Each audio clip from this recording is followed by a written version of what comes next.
ಸಂಸ್ಥೆಯನ್ನು ಅವರು ಸ್ಥಾಪನೆ ಮಾಡಲಿಲ್ಲ. ಅವರು ಹೊಸ ಒಂದು ಸಂಸ್ಥೆಯನ್ನು ಹುಟ್ಟಾಕಿರ್ತಕ್ಕಂಥದ್ದು ಅದು ರಾಜ್ಯ ಮಟ್ಟದ್ದಲ್ಲ, ಅದು ಅಂತಾರಾಷ್ಟ್ರೀಯ ಮಟ್ಟದ ವಿಶ್ವವಿಪ್ರತ್ರಯಿ ಪರಿಷತ್ ಅಂತ.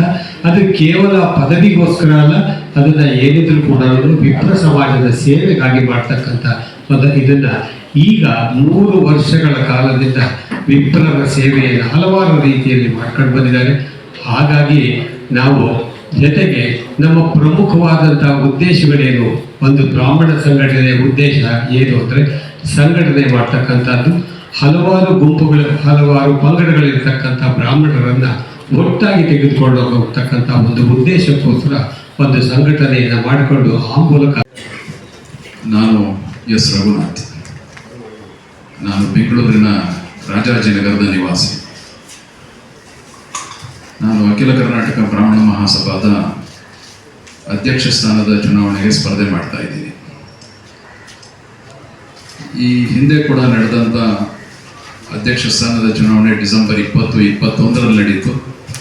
ಆಗ ಸಹ ನಾನು ಸ್ಪರ್ಧೆ ಮಾಡಿದ್ದೆ.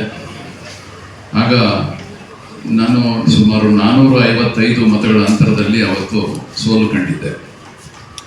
ಈಗ 2ನೇ ಬಾರಿ ಮತ್ತೊಮ್ಮೆ ಪ್ರಯತ್ನ ಮಾಡ್ತಾ ಇದ್ದೀನಿ. ಈಗ ನಮ್ಮ ಉದ್ದೇಶ ಏನು ಅಂತ ಹೇಳಿದ್ರೆ, ಈ ಚುನಾವಣೆ 3 ವರ್ಷಕ್ಕೊಂದ್ಸತಿ ಮೊದಲು ಬರ್ತಾ ಇತ್ತು. ಆದರೆ ಈಗ ಈ ಚುನಾವಣೆಯಲ್ಲಿ ಆಯ್ಕೆ ಆದವರು 5 ವರ್ಷಕ್ಕೆ ಅವರ ಅವಧಿ ಇರ್ತದೆ. ಇಲ್ಲಿ ಈ ಬಾರಿ ನಡೆಯುವಂಥ ಚುನಾವಣೆಯಲ್ಲಿ ಬೈಲಾ ಅಮೆಂಡ್ಮೆಂಟ್ ಆಗಿರೋದ್ರಿಂದ ಅಲ್ಲಿ ಜಿಲ್ಲಾ ಪ್ರತಿನಿಧಿಗಳ ಚುನಾವಣೆ ಕೂಡ ತಗೊಂಡು ಬಂದಿದ್ದಾರೆ. ಹಾಗಾಗಿ ಪ್ರತಿಯೊಂದು ಜಿಲ್ಲೆಯಲ್ಲೂ ಕೂಡ ಜಿಲ್ಲಾ ಪ್ರತಿನಿಧಿಗಳು ಆಯ್ಕೆ ಆಗಬೇಕಾಗಿದೆ. ಈಗಾಗಲೇ 13 ಜಿಲ್ಲೆಗಳಲ್ಲಿ ಅವಿರೋಧವಾಗಿ ಆಯ್ಕೆಯಾಗಿದ್ದಾರೆ. ಅವಿರೋಧವಾಗಿ ಆಯ್ಕೆಯಾದಂಥ ಎಲ್ಲ ಜಿಲ್ಲಾ ಪ್ರತಿನಿಧಿಗಳೇ ನನ್ನ ಅಭಿನಂದನೆಗಳು. ನಡೆಯೋಲ್ಲ, ಚುನಾವಣೆ ಪ್ರಕ್ರಿಯೆ ಶುರು ಆದಾಗ ಅವಿರೋಧ ಆಯ್ಕೆ ಆಗುತ್ತೆ. ನಾವು ಅದಕ್ಕೆ ಸಿದ್ಧತೆಗಳು ಮಾಡ್ಕೊಳ್ತಾ ಇದ್ವಿ. ಅನೌನ್ಸ್ ಮಾಡಿದ್ದಂತೂ ನಿಜ.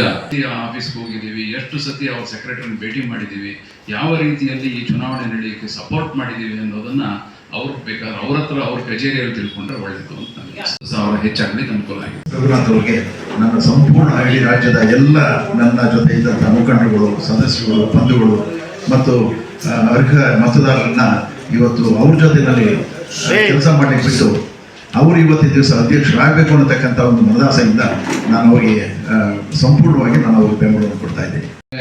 ಲಕ್ಷ್ಮೀಕಾಂತ್ ಅವರು ಮಾತಾಡಿದ್ದಾರೆ. ಅವರು ಹಿರಿಯ ಉಪಾಧ್ಯಕ್ಷರಾಗಿ ಮತ್ತೆ ಅನೇಕ ಜವಾಬ್ದಾರಿಗಳನ್ನು ಅಖಿಲ ಕರ್ನಾಟಕ ಬ್ರಾಹ್ಮಣ ಮಹಾಸಭಾದಲ್ಲಿ ನಿರ್ವಹಿಸಿದವರು. ಜೊತೆಗೆ ಸಂಪೂರ್ಣವಾಗಿ ಬೆಂಬಲ ಕೊಟ್ಟು ನನ್ನ ಜೊತೆಯಲ್ಲಿ ಪ್ರವಾಸಗಳು ಸಹ ಮಾಡ್ತಾ ಇದ್ದಾರೆ.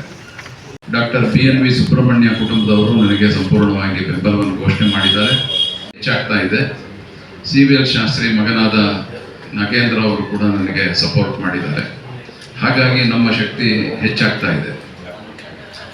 ಈ ಚುನಾವಣೆಯಲ್ಲಿ ನಾವು ಒಂದು ವಿಶ್ವಾಸದಲ್ಲಿ ಜಿಲ್ಲಾ ಪ್ರವಾಸಗಳನ್ನು ಮಾಡಿಕೊಂಡು ಕಳೆದ 30-40 ದಿನಗಳಲ್ಲಿ ಸಾಧ್ಯವಾದಷ್ಟು ಮ್ಯಾಕ್ಸಿಮಮ್ ಜಿಲ್ಲಾ ಪ್ರವಾಸ ಮಾಡ್ಕೊಂಡು ಬಂದಿದ್ದೀವಿ.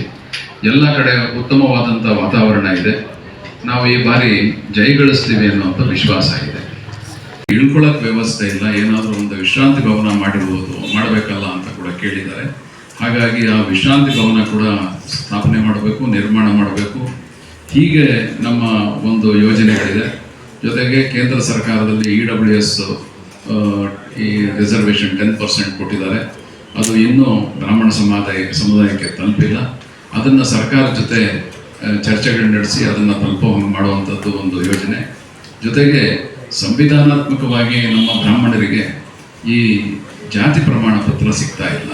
ಹಾಗಾಗಿ ಅದನ್ನು ಕೂಡ ನಾವು ಯಾರಿಗೆ ಬೇಕು ಅವರಿಗೆ ಜಾತಿ ಪ್ರಮಾಣ ಬೇಕಾಗಿದೆ, ಎಲ್ರಿಗೂ ಬೇಕಾಗಿಲ್ಲ.